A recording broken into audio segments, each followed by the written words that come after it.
Nous continuons Qoheleth. Alors d'habitude, j'aime bien vous donner la structure du texte, comment est-ce qu'on progresse à l'intérieur.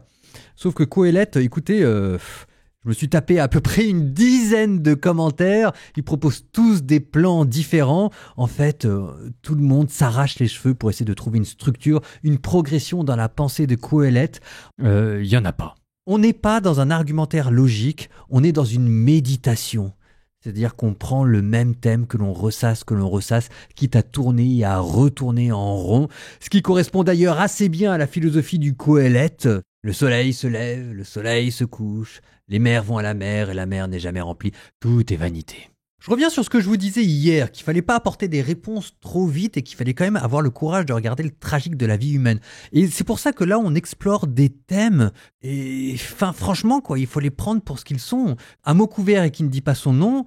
On vous a parlé de l'exploitation des enfants, on vous a parlé des abus conjugaux. Alors je suis d'accord pour dire qu'à chaque fois, c'est dans des termes qui sont poétiques, donc on voit plus très bien ce qu'il y a derrière. N'empêche que c'est de ça dont Qoheleth parle.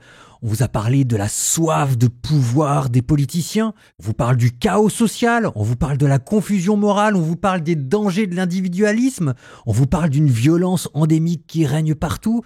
Et c'est pour ça que cette angoisse de la mort, si vous voulez, c'est ça la cerise sur le gâteau qui rend la vie humaine amère. Et quand on dit qu'il faut aimer la vie humaine, c'est de cette vie humaine remplie de violence et d'abus dont on parle. Comment est-ce qu'on peut l'aimer ? Et c'est là où on s'aperçoit en fait que le Qoheleth n'est pas si pessimiste que ça. Lucide, mais pas désabusé en fait. Lui qui parvient à se réjouir des petites choses au milieu des grands malheurs et qui arrive à garder les yeux ouverts sur la détresse du monde sans devenir fou.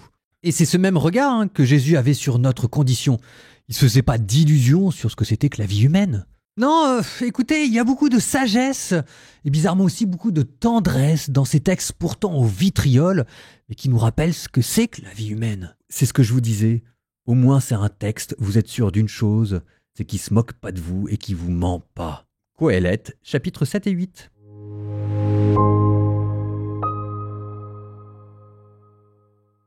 Il est un autre mal que j'ai vu sous le soleil. Voilà un homme auquel Dieu a donné d'être riche, nanti, considéré.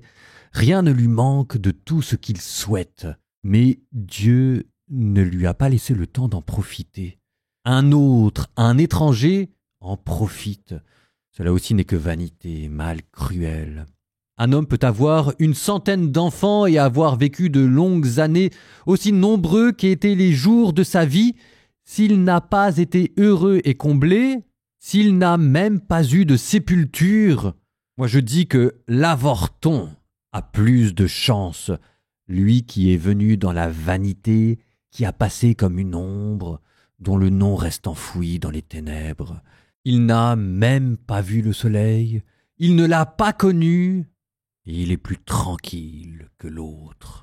Même si un homme devait vivre 2 fois 1000 ans sans connaître le bonheur, tout ne va-t-il pas au même lieu ? Tout le travail de l'être humain est pour la bouche. Pourtant son appétit n'est jamais comblé. Qu'est-ce qu'un sage a de plus qu'un fou ? Qu'est-ce qu'un indigent a de plus quand il se tire d'affaire ? Mieux vaut ce que l'on voit de ses yeux qu'une bouffée de désir. Cela aussi n'est que vanité et poursuite de vent. Tout ce qui existe a déjà reçu son nom. On sait ce qu'est un homme. Il ne peut rentrer en procès contre un plus fort que lui. Beaucoup de paroles, c'est beaucoup de vanité, et quel profit pour l'homme. Qui sait ce qui est bon pour l'homme durant sa vie, durant le peu de jours de cette vie de vanité qu'il traverse comme une ombre ? Qui donc peut lui révéler ce qui, après lui, sera sous le soleil ? Mieux vaut bonne renommée que parfum de grand prix, et le jour de la mort plutôt que le jour de la naissance. Mieux vaut aller à la maison du deuil qu'à la maison du banquet. Telle est la fin de tous les humains, que les vivants s'en souviennent. La tristesse vaut mieux que le rire. À mine sombre, cœur content. Le cœur du sage habite la maison du deuil, le cœur du fou la maison du plaisir. Mieux vaut prêter l'oreille aux reproches d'un sage que d'écouter les louanges d'un fou. Crépitement d'épines sous la marmite, voilà le rire des fous. Cela aussi n'est que vanité. Le pouvoir tourne la tête du sage. Les cadeaux corrompent son cœur. Mieux vaut la fin d'une chose que son commencement. Mieux vaut un esprit patient qu'un esprit arrogant.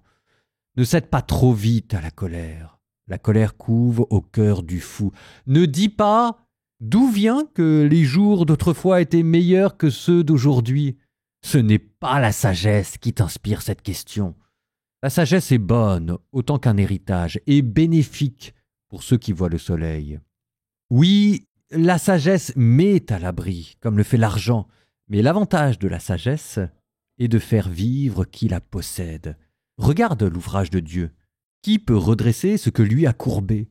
Au jour de bonheur, réjouis-toi. Au jour de malheur, réfléchis.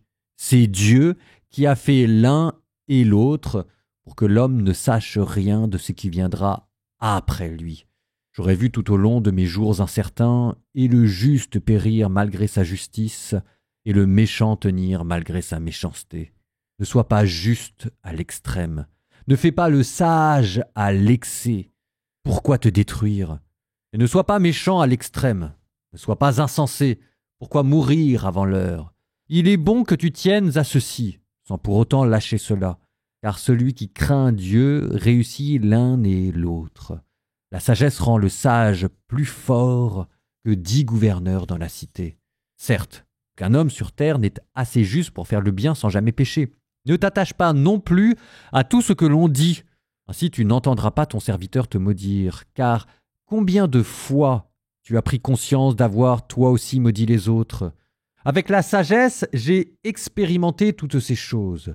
J'ai dit, je veux être un sage, mais c'était loin de ma portée.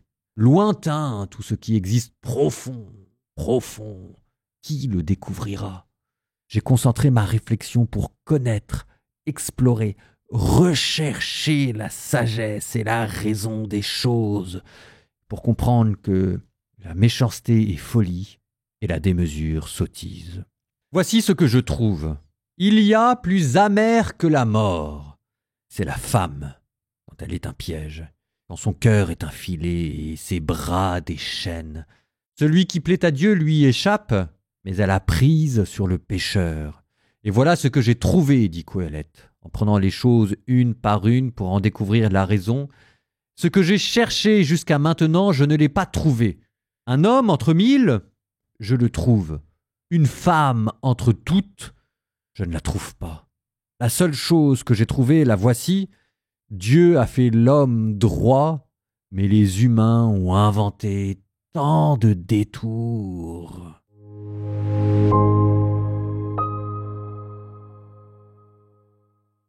Il y a une constante dans tous les commentaires que je lis sur le livre du Qoheleth, c'est qu'il faut mettre ça en rapport avec un grand livre de la culture mésopotamienne qui était le best-seller de l'époque, qui est l'épopée de Gilgamesh. Alors, parlons de Gilgamesh. Dans Gilgamesh, la grande épopée mésopotamienne, Gilgamesh qui est aux 2 tiers divin, 1 tiers humain, a un problème. Il a un ami qui s'appelle Enkidu, qui était un homme sauvage avec lequel il s'est lié d'amitié, qu'il a initié aux joies de la civilisation, et voilà qu'ils sont partis défier les dieux. Il y a un moment donné, les dieux ont tapé du poing sur la table, et on dit que, Gilgamesh avec ses 2 tiers divins, on n'allait pas le tuer, mais Enkidu, lui, pour le coup, il allait retourner à la mort. Et Gilgamesh a beau l'accompagner jusqu'aux portes de la mort, il se retrouve sans son ami, et c'est là qu'il découvre le tragique de la vie humaine, et qu'il se rebelle contre la mort. Donc c'est le même point de départ que Qoheleth. La mort empêche la vie humaine d'avoir du sens. Alors ensuite, vous allez avoir Gilgamesh qui va partir dans une longue exploration de la vie humaine qui va l'amener jusque quasiment dans l'au-delà. Il va commencer par se trouver dans une taverne qui va lui dire que ce qu'il cherche est inaccessible, parce que ce qu'il cherche c'est l'immortalité, et qu'il ferait mieux de se contenter des joies simples de l'existence. Comme ce refrain sur lequel j'arrête pas d'attirer votre attention. Qoheleth qui dit que les joies simples de la vie sont un don de Dieu. Vous retrouvez ça dans l'épopée de Gilgamesh aussi. Sauf que Gilgamesh, lui, au début, il rejette ce conseil. Et il va aller jusqu'au bout du monde pour voir un vieux sage, Utnapishtim. Utnapishtim, c'est l'homme qui a survécu au déluge. Le récit du déluge dans la Bible, il est directement inspiré de la vie d'Utnapishtim et de l'épopée de Gilgamesh. Il y a des passages, je vous jure, c'est au mot près la même chose. Alors après, il y a plein de déplacements parce que tout ça est repris et subverti avec la théologie et l'inspiration propre du génie israélite. N'empêche que ça vous donne l'importance de l'épopée de Gilgamesh. Et là, Gilgamesh va avoir plusieurs épreuves pour essayer de conquérir l'immortalité et il n'y arrive pas. Et c'est là où on retrouve le ton désabusé de Qoheleth, tout est vanité. Sauf qu'il y a des petites différences aussi.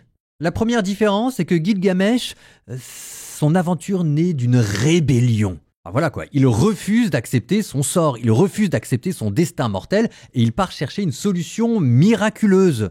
Avec une petite amertume contre les dieux parce qu'il apprend que les dieux ont donné la mort aux hommes, gardant la vie éternelle entre les mains. À l'inverse de Qoheleth, qui lui ne se rebelle pas, qui lui contemple, qui médite, qui est un observateur désenchanté, mais qui accepte l'ordre du monde et qui craint Dieu. Il n'a pas un regard amer sur Dieu, lui.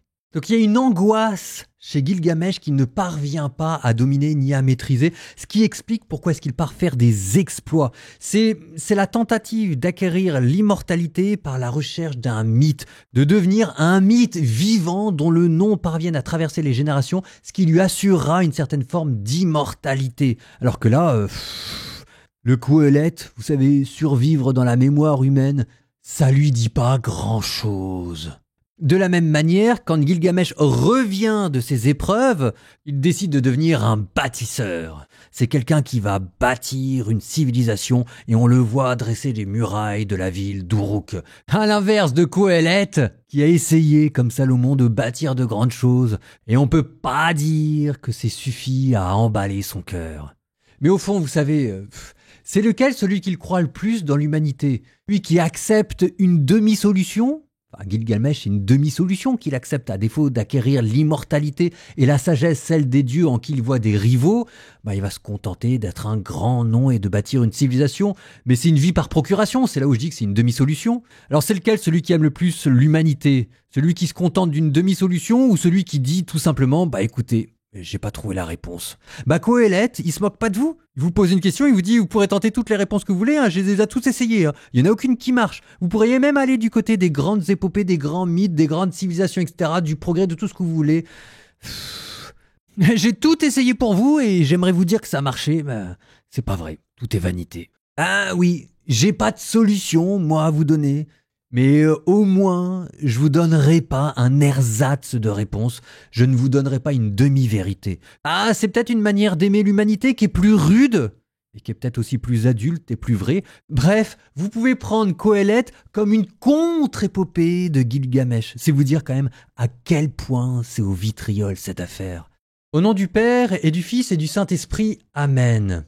Seigneur, je te confie ma vie. Je sais bien que je suis pas grand-chose, Seigneur, mais je te demande quand même de pouvoir vivre une aventure. Oui, tout est vanité, mais Seigneur, donne-moi de vivre, donne-moi de me sentir vivre et de vivre avec toi. Si toute aventure est vaine, donne-moi celle de l'Évangile. Au moins en vivant ma religion comme une aventure, en vivant l'Évangile comme une passion. Ça n'enlèvera peut-être pas la vanité de ma vie ni son tragique, mais je vivrai ma vie sous ton regard. Moi, je serai Enkidu, l'homme sauvage qu'il faut apprivoiser, et toi tu seras Gilgamesh, l'homme-dieu qui allait par-delà la mer et qui a tutoyé le soleil. Et puis, par-dessus tout ça, Seigneur, je verrai le soleil, je verrai de quel amour tu m'as aimé, et Seigneur, c'est là que tu me montreras les demeures éternelles.